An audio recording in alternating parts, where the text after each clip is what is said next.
Hello friends, आज आपण पाहणार आहोत पेअर ऑफ स्ट्रेट लाईनमधला नेक्स्ट पार्ट, ज्याला आपण जनरल सेकंड डिग्री इक्वेशन म्हणतो.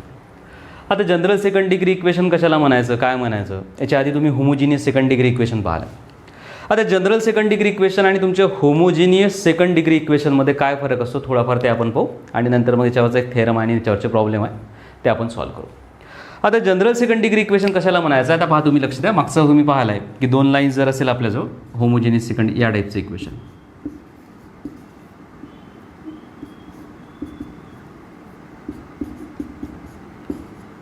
आता हे जे इक्वेशन तुम्ही मी लिहिलेलं आहे 4x² x² + 4xy - 7y² = 0. आता या इक्वेशनमध्ये तुम्ही जर ऑब्झर्व केलं, पहा लक्ष द्या. आता इथे x² जी डिग्री आहे किंवा पॉवर आहे तो 2 आहे, त्याच्यामुळे पहिल्या टर्मची डिग्री इथे 2 आहे.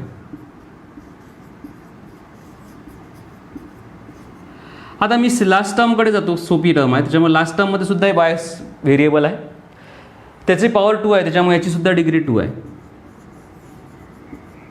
आणि आता मधातल्या टर्मकडे येतो. आता मधातल्या टर्ममध्ये पहा, आता इथे दोन व्हेरिएबलचा प्रोडक्ट आहे, एक आहे x आणि दुसरा आहे y.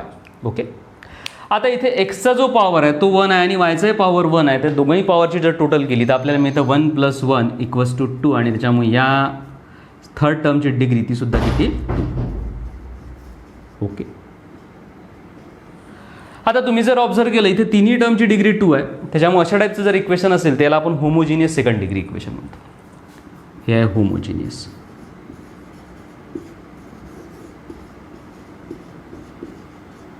Second degree equation. Okay, आता हे इक्वेशन याच्या आधी आपण पाहिलं आहे. तुम्हाला माहिती आहे जॉईंट दोन लाईन्स जर घेतल्या, when two lines are passing through origin, तर अशाच त्यांचं कंबाईन इक्वेशन जे असते ते होमोजिनियस सेकंड डिग्री इक्वेशन असतं. मग आता जनरल सेकंड डिग्री इक्वेशन कशाला म्हणायचं, तर आता हेच इक्वेशन मी या फॉर्ममध्ये लिहितो. Suppose x² + 4xy - 7y² + 6x - 7y आणि +2 = 0. आता इथे पाहू आपण, आता एक भरपूर मोठं इक्वेशन लिहिलं, याची डिग्री 2 आहे, या टर्मची डिग्री 2 आहे, याही टर्मची डिग्री 2 आहे. पण इथे जर ऑब्झर्व केलं आपण फोर्थ टर्मकडे जेव्हा जाऊ, आता इथे एकच व्हेरिएबल आहे 6x आणि xचा पॉवर जो आहे तो 1 आहे, त्याच्यामुळे या टर्मची डिग्री मला मिळणार 1. ओके, नंतर नेक्स्ट टर्मकडे जो मी जातो आहे -7y आहे. आता 7y इथे yचा जो पॉवर आहे तो किती आहे 1 आहे, त्याच्यामुळे याची डिग्री सुद्धा किती आहे 1. आणि लास्ट टर्मकडे जेव्हा मी जातो इथे फक्त कॉन्स्टंट नंबर आहे 2. आता 2 आहे याचा अर्थ इथे व्हेरिएबल नाही आहे, त्याचा अर्थ इथे व्हेरिएबलचा पॉवर जो आहे तो किती आहे 0 आहे, त्याच्यामुळे कॉन्स्टंट टर्म जी असते त्याची डिग्री नेहमीसाठी 0 असते. हा लक्षात द्या, कॉन्स्टंट टर्मची डिग्री किती असते 0. आता तुम्ही जर ऑब्झर्व केलं असेल तर पहा लक्षात द्या, इथे पहिल्या फर्स्ट टर्म आहे त्याची डिग्री 2 आहे, सेकंड टर्म आहे त्याची डिग्री 2 आहे, थर्ड टर्म आहे माझ्याजवळ त्याची डिग्री 2 आहे. पण जसं मी फोर्थ टर्मकडे जातो, फोर्थ आणि फिफ्थ टर्मकडे, इथे एक्सचा आणि वायचा पॉवर, इथे एक्सचा पॉवर 1 आहे फोर्थ टर्ममध्ये आणि फिफ्थ टर्ममध्ये वायचा पॉवर 1 आहे, त्याच्यामुळे इथे डिग्री 1 आहे, याची डिग्री 1 आहे. आणि लास्ट टर्मकडे जेव्हा मी गेलो तेव्हा इथे कॉन्स्टंट एक नंबर आहे, आणि नंबर जर असेल तर त्याची डिग्री आपण 0 घेतो. आता या टर्ममध्ये तुम्ही जर ऑब्झर्व केलं असेल तर हे पूर्णच्या पूर्ण इक्वेशन जे आहे याच्या सगळ्या टर्मची डिग्री सारखी नाही, आणि ती 2 नाही आहे, कुठे 1 आहे कुठे 0 आहे. त्याच्यामुळे अशा टाईपचं जे इक्वेशन असते याला आपण म्हणतो जनरल सेकंड डिग्री इक्वेशन. पहा लक्षात द्या, जनरल सेकंड डिग्री इक्वेशन. आता या जनरल सेकंड डिग्री इक्वेशन कधी मिळते, काय मिळते, जर तुम्ही दोन लाईन्स घेतल्या आणि जेव्हा त्या दोन लाईन्स ओरिजिनमधून जात नसेल, when both two lines are not passing through origin, तर अशा वेळेस त्यांचं जर जॉईंट इक्वेशन किंवा कंबाईन इक्वेशन मी जर काढलं तर ती या फॉर्ममध्ये मिळते, ज्याला आपण जनरल सेकंड डिग्री इक्वेशन. मग आता या जनरल सेकंड डिग्री इक्वेशनचा फॉर्म आपल्याला दिला आहे, तर इक्वेशन ऑफ दी फॉर्म पहा लक्षात द्या. इथे इक्वेशन ऑफ दी फॉर्म, हा फॉर्म लक्षात ठेवायचा, ax² + 2hxy + by² + 2gx + 2fy + c = 0. पहा लक्षात द्या, ax² + 2hxy + by² इथपर्यंत सारखं असते, फक्त या 3 टर्म्स याच्यात जास्तीचे ॲड झाले. तर हा जो फॉर्म आहे हा आहे तुमच्या जनरल सेकंड डिग्री इक्वेशनचा फॉर्म आहे. पहा, ax² + 2hxy + by² + 2gx + 2fy + c = 0. याच्यामध्ये एक्सची टर्म असते, वायची टर्म असते आणि c = 0 असते. तर अशा टाईपचं जी इक्वेशन आहे याला आपण जनरल सेकंड डिग्री इक्वेशन म्हणतो. पण याच्यात एक कंडिशन त्यांनी दिली आहे की याच्यात a, h आणि b हे ॲट ए टाईम 0 नसावं. पहा लक्षात, कुठलं हा a 0 नसावं, त्याच्यानंतर हा एच जो आहे तो पण 0 नसावा आणि हा बी जो आहे हा पण 0 नाही पाहिजे. आता हे जर ॲट ए टाइम 0 असतील तर काय होईल पहा लक्षात. हा 0 आहे, हाय 0 आहे, हाय 0 आहे. सपोज ए 0, ओके, हा एच 0, हा बी 0. आता हे तिन्ही ॲट ए टाइम जर 0 असेल तर काय होईल पहा. ही टर्म नसेल, ही टर्म नसेल, ही टर्म नसेल. मग कोणत्या टर्म राहील? या 3 टर्म्स राहील. आता इथे एक्सची पॉवर 1 आहे, वायची पॉवर 1 आहे, म्हणजे हे जनरल सेकंड डिग्री इक्वेशन होईल. पण सॉरी, हे जनरल इक्वेशन होईल, पण याच्यामुळे सेकंड डिग्री इक्वेशन होईल का? नाही, कारण इथे याची पॉवर 1. त्याच्यामुळे हे तुमचं जनरल इक्वेशन ऑफ डिग्री 1 होईल. तर जनरल सेकंड डिग्री इक्वेशन असण्यासाठी पहा काय असते की याच्यामध्ये ॲट ए टाईम म्हणजे एकाच वेळेस हे सगळेच्या सगळे जे आहे ए, एच आणि बी हे 0 नको. याच्यातला कुठला तरी एक 0 असला तरी चालेल. याचे भरपूर सारे एक्झाम्पल आपल्याला लिहिता येईल. या फॉर्ममधलं सुद्धा इक्वेशन आहे, हे सुद्धा जनरल सेकंड डिग्री इक्वेशन आहे. x² + y² = 9, कारण इथे 9 जी आहे कॉन्स्टंट टर्म, हेच या 9च्या जागेवर जर मी 0 लिहिला तर हे तुमचं होमोजिनियस सेकंड डिग्री इक्वेशन.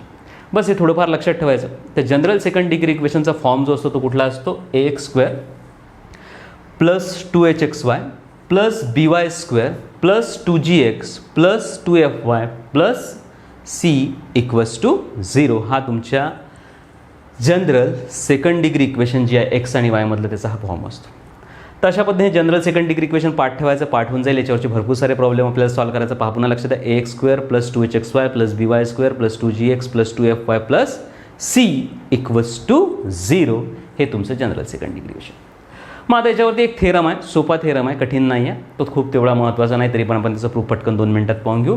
तर थेरम 4.5 काय म्हणतो? The combine equation of 2 lines is a general second degree equation in X and Y. आता कोणत्याही 2 लाईन्स घेतल्या ज्या ओरिजिनमधून जात नसतील किंवा जात असतील तर यांचं कंबाईन इक्वेशन जर मी घेतलं तर ते जनरल सेकंड डिग्री इक्वेशन असते. या फॉर्ममधलं हे आपल्याला प्रूव्ह करायचं. ओके, तर चला आता याचं प्रूफ पाहू. पहा लक्षात आहे, पुन्हा जनरल सेकंड डिग्री इक्वेशनचा फॉर्म लक्षात ठेवा. ax² + 2hxy + by² + 2gx + 2fy + c = 0. याच्यामध्ये एक्स आणि Y variables, a constant, H constant, B constant, G constant, F constant आणि सी कॉन्स्टंट. कॉन्स्टंटचा अर्थ नंबर्स राहतात, कुठले तरी रिअल नंबर्स. ओके, तर पहा आता याचा थेरम आपण प्रूव्ह करू. आता याच्यावरचा थेरम तुम्हाला दिला आहे, the combine equation of 2 lines is a general second degree equation in X and Y. Okay, सोपा थेरम आहे, कठीण नाही आहे. त्याचं प्रूफ आपण पाहू.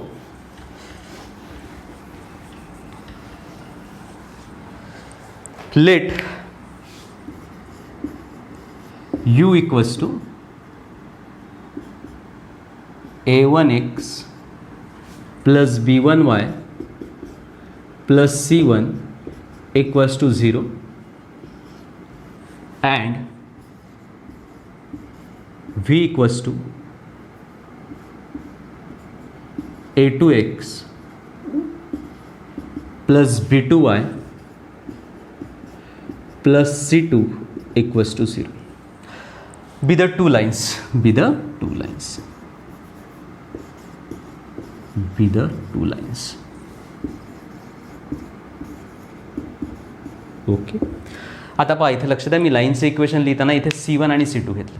आता तुम्हाला माहीत आहे, जर एक लाईनचं इक्वेशनमध्ये एक्सची टर्म आणि वायची टर्म असेल, ही कॉन्स्टंट टर्म जर अब्सेंट असेल तर अशा वेळेस ते जे इक्वेशन असते ते ओरिजिनमधून जाणाऱ्या लाईनचं असते. आणि जर कॉन्स्टंट टर्म प्रेझेंट असेल तर याचा अर्थ ही लाईन जी आहे ती ओरिजिनमधून जात नाही. त्याच्यामुळे पहिल्या लाईन इक्वेशनमध्ये मी C1 घेतलं, दुसऱ्या इक्वेशनमध्ये मी C2 घेतलं. हे 2 लाईन्स झाल्या. या दोन्ही लाईन्स ओरिजिनमधून जात नाही. आता यांचं कंबाईन इक्वेशन काढायचं आणि ते तुमचं या फॉर्ममध्ये असते, आपल्याला प्रूव्ह करायचं. Therefore combine equation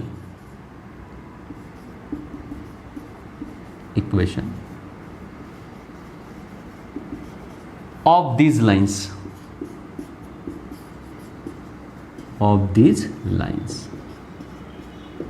is. आता यांचं कंबाईन इक्वेशन आपण लिहू.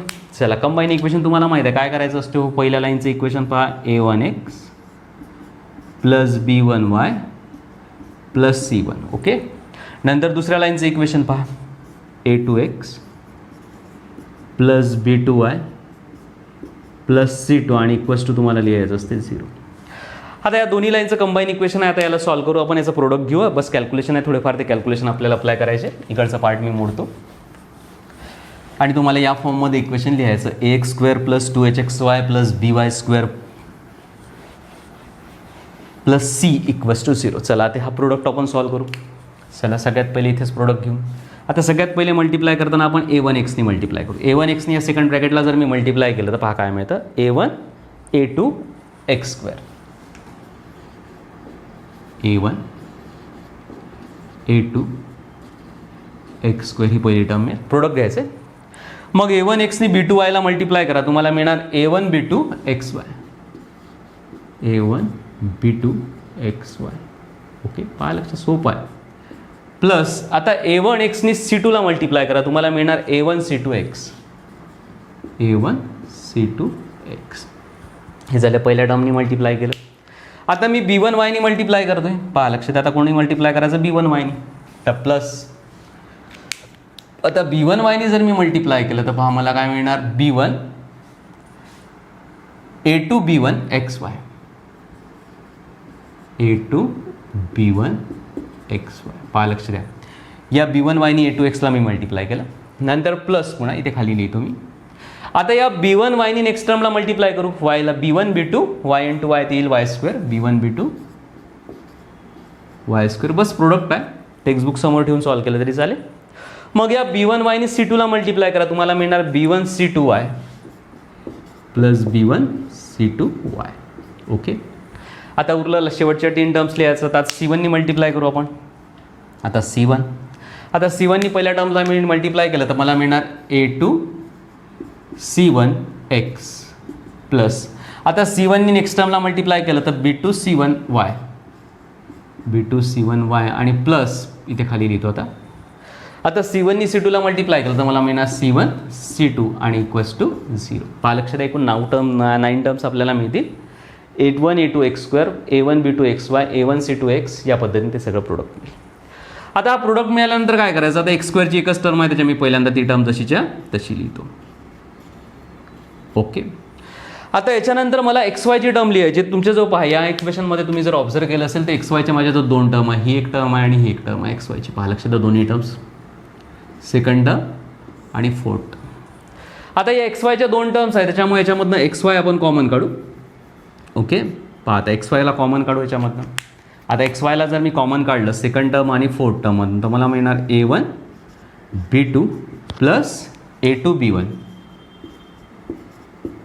आणि इंटू XY. ओके, मग आता नेक्स्ट टर्म आपल्याला पाहिजे y स्क्वेअरची टर्म. आता y स्क्वेअरची एकच टर्म आहे, ही वाली, ती लिहितो मी B1 B2 y स्क्वेअर. पहा लक्षात, ज्या पद्धतीने आपल्याला इक्वेशन आहे त्या पद्धतीने लिहायचं आहे. आता याच्यानंतर आपल्याला नेक्स्ट लागतं एक्सची टर्म. तर पहा आता एक्सच्या टर्म आपल्याजवळ किती आहेत. आता एक्सच्या टर्म पाहू आपल्याजवळ या इक्वेशनमध्ये किती आहेत. एक्सच्या टर्म ही एक एक्सची टर्म आहे, पहा लक्षात, मी याला अंडरलाईन करतो. आता पुन्हा एक्सची टर्म कुठे आहे हो, या ठिकाणी एक्सची टर्म आहे, याला अंडरलाईन करतो. या 2 टर्म्स माझ्याजवळ एक्सच्या आहे, त्याच्यामध्ये या दोन्ही टर्ममधनं एक्स कॉमन काढू आपण. तर बोला काय होईल आता, प्लस प्लस A1 C2 आणि इथे आहे A2 C1 आणि इंटू x. मग याच्यानंतर आपल्याला पाहिजे आता वायची टर्म. आता वायच्या टर्म्स आपल्याजवळ किती येते पाहू पण. आता वायच्या टर्मसुद्धा आपल्याजवळ पहा, ही एक आहे आणि इथे ही एक आहे. अशा 2 टर्म्स याच्यामधनं वाय कॉमन काढू. पहिल्या टर्ममध्ये आपण B1 C2 plus B2 C1 आणि इंटू वाय. आणि आता शेवटची टर्म मला लिहायची, 7 कॉन्स्टंट टर्म एकच आहे, प्लस C1 C2 आणि इक्वल्स टू 0. पहा लक्षात, सोपं आहे. XYच्या 2 टर्म होत्या, त्याच्यातून XY कॉमन काढला, एक्सच्या 2 टर्म होत्या त्याच्यातून x कॉमन काढला आणि वायच्या 2 टर्म्स होत्या त्याच्या वाय. आता हे तुम्हाला मिळालं पहा, एक्सची टर्म आहे, नंतर XYची टर्म आहे, नंतर वाय स्क्वेअरची टर्म आहे, मग एक्सची टर्म, वायची टर्म आणि नंतर कॉन्स्टंट टर्म. आता याला आपल्याला एक्स स्क्वेअर या फॉर्ममध्ये बसवायचं आहे. तर राईट किंवा रायटिंग राईट. आता काय राईट करायचं, A1 A2 equals to A घेऊन टाकू. ओके, आता हे जे ब्रॅकेट आहे A1 B2 plus A2 B1, आता याला म्हणायचं आहे 2H थोड्या वेळासाठी, कारण 2 कॉन्स्टंटची टोटल आहे. नेक्स्ट कॉन्स्टंट आहे B1 इंटू B2, याला मी B म्हणतो. B1 into B2 equals to B. Okay, आता नेक्स्ट हे ब्रॅकेट आहे A1 C2 plus A2 C1, याला मी थोड्या वेळासाठी 2G म्हणतो. नंतर नेक्स्ट आहे B1 C2 plus B2 C1, याला मी 2F म्हणतो. आणि लास्टमध्ये C1 C2, याला मी पूर्णपणे C म्हणतो. ओके, आता दोन कॉन्स्टंटचा प्रोडक्ट आहे, तिसरा कॉन्स्टंट तुम्हाला मी या पद्धतीने मी कॉन्स्टंट बदलवले. तर चला आता तुम्हाला इक्वेशन मिळणार therefore ax² plus 2hxy plus by² plus 2gx plus 2fy plus c equals to 0. आणि तुम्हाला हेच प्रूव्ह करायचं, this is general second degree equation. Hence prove.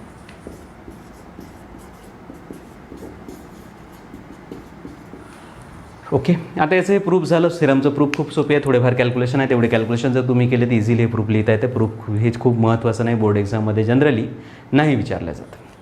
मग आता काय करायचं उपाय, याला लक्षात ठेवलं. आता तुम्हाला लक्ष द्या, काय केलं आपण, दोन लाईन्स घेतल्या. त्या लाईन्स ओरिजिनमधून नाही जात, the both lines are not passing through origin. आणि अशा वेळेस त्यांचं कंबाईन इक्वेशन किंवा जॉईंट इक्वेशन जर मी काढलं तर मला या फॉर्ममध्ये मिळालं. म्हणजे याचा अर्थ काय, when two lines are not passing through origin then their combined equation is general second degree equation in x and y. Okay, मग आता याचा कॉन्व्हर्स जो आहे, आता कॉन्व्हर्समध्ये काय लक्षात ठेवायचं. आता कॉन्व्हर्समध्ये मग जे जनरल सेकंड डिग्री इक्वेशन जर असेल तर ते नेहमीसाठी दोन लाईन्स रिप्रेझेंट करतात का, तर साहजिकच याचं उत्तर येते नाही. म्हणजे आता तुमचा जो कॉन्व्हर्स आहे तो नेहमीसाठी ट्रू नसतो. तर त्याच्यासाठी काही एक्झाम्पल आपल्या टेक्स्टबुकमध्ये दिलं आहे, काही एक्झाम्पल मी लिहितो. तर पहा लक्षात, तुम्हाला 11th माहीत आहे, अशा टाईपचं इक्वेशन असेल x² प्लस y² आणि इक्वल्स टू 9 वगैरे.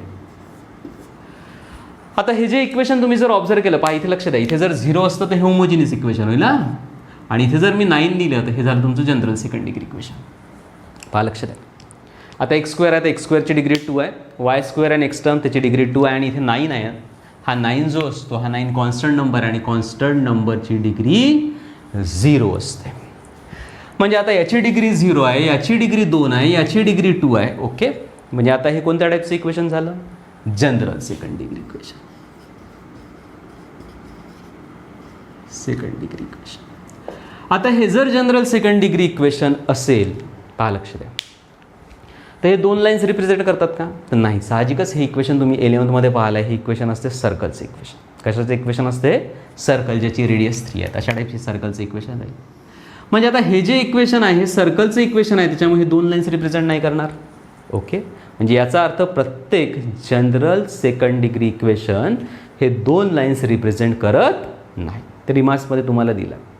आता पुन्हा मी इक्वेशन याही फॉर्ममध्ये लिहू शकतो. सपोज मी एखादं इक्वेशन या फॉर्ममध्ये लिहिलं, y² is equal to 9x, किंवा मी इक्वेशन या फॉर्ममध्ये लिहिलं x² plus y² equals to 1. इथे 2 लिहितो, इथे 4 लिहितो. आता वरचं जर इक्वेशन पाहिलं हे पॅराबोलाचं इक्वेशन आहे, हे सुद्धा तुम्हाला तो कोनिक्समध्ये पॅराबोला. आता हे पॅराबोलाचं इक्वेशन आहे, पाहायच्यामध्ये इथे y² ची डिग्री 2 आहे, इथे x आहे, त्याच्यामुळे डिग्री 1 आहे, त्याच्यामुळे सुद्धा जनरल सेकंड डिग्री इक्वेशन येईल. पण हे दोन लाईन रिप्रेझेंट करतात का, नाही. हे कशाचं इक्वेशन आहे, पॅराबोलाचं. इथे लक्ष द्या, इथे x² plus y² equals to 1 मी लिहिलं. आता हे जे इक्वेशन आहे याच्यामध्ये डिग्री 2 आहे, इथे डिग्री 2 आहे, आणि हे 1 आहे. 1चा अर्थ इथे डिग्री 0 आहे. याचा अर्थ हे सुद्धा इक्वेशन जे आहे हे सुद्धा जनरल सेकंड डिग्री इक्वेशन आहे, पण हे दोन लाईन रिप्रेझेंट करतात का, नाही. तर हे इलिप्सचं इक्वेशन आहे. आता तुम्ही जर म्हणाल की आता दोन लाईन जर मी घेतल्या ज्या ओरिजिनमधून जात नसेल तर त्यांचं कंबाईन इक्वेशन मी काढलं तर ते जनरल सेकंड डिग्री इक्वेशन येतं.